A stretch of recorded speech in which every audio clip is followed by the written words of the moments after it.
What's going on, everybody? Coach MccDann here. When playing throughout a match, there's multiple different aspects that opponents will need to pay attention to in order to secure a comfortable lead or even a win.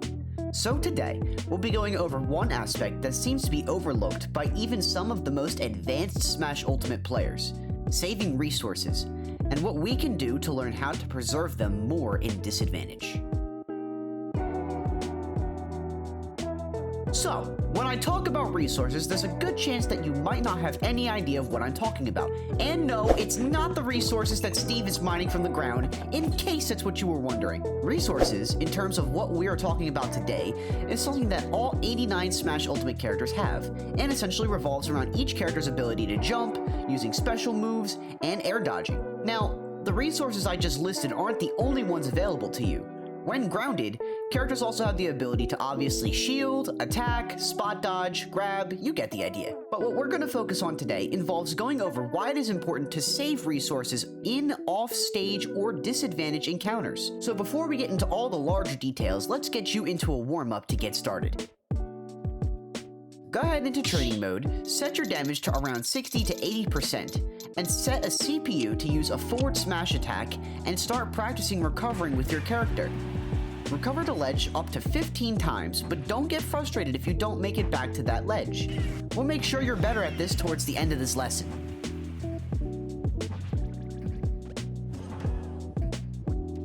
Saving resources in Smash Ultimate involves a direct focus on using as few actions off stage as often as possible. These resources vary between character to character, as some have been given more useful ones than other characters who have been less fortunate. But what we can understand from this, that depending on how preserved the player using that character is with the resources they have for the disadvantaged state and recoveries, could completely alter the skill range of that player fairly quickly. We're going to assume for a second that you're a player that SDs a lot in matches. There's a good chance that options you make while in the air aren't the best for your character's situation.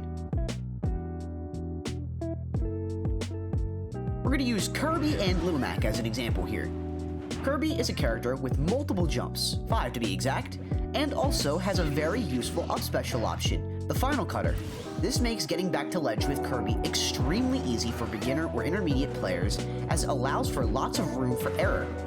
Whereas a character like Little Mac has one singular jump, has a special rising uppercut, and both get very small boosts of height to reach a ledge. This is where saving resources comes into play. We aren't saying Little Mac is bad at recovering. He certainly can. But when in disadvantage, Little Mac needs to make the most out of his resources in order to get back to stage, and that alone is a difficult aspect for players to grasp. If you catch yourself not making it back to stage or ledge, there's a good chance that you might have already used a jump in a bad spot that you might still have needed it, or plan to use a special move that just didn't get you enough space in the air to make it back close enough. Don't worry, we've all been there, but we're gonna help change that. Go ahead and play 3 to 5 games against a CPU, and when you get blasted off the stage, do your best to space out your actionable moves while avoiding getting hit by the opponent if they attack off stage.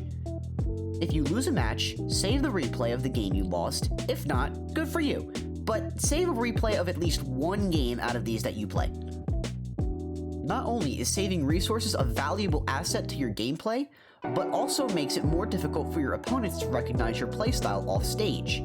Given the scenario that you're playing a character with an amazing jump that gets you out of some situations, or if you just have a habit of jumping anytime you get hit by the blast zone in general, your opponent can recognize this trait about you, or even your character, and utilize your own actions against you. Assume you double jump every time you get hit.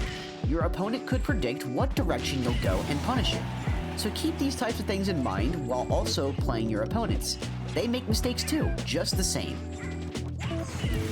You just have to take the time to recognize them. Okay, we just went over the significance of saving resources.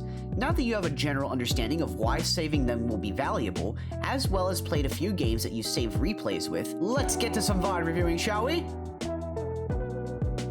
Go into your replay system and review the replays you saved. Focus on when you recover and how many different options you're using to recover. Are you using too many? Are you using incorrect options? This is the best time to recognize that. Write down all of your character's resource options, study how your character is supposed to recover in matches when watching your own character being played in other VODs. Learning how to save resources unfortunately doesn't happen overnight, but you can take away what you know now about what is in this lesson today to bring with you throughout your future Smash Bros. Endeavors.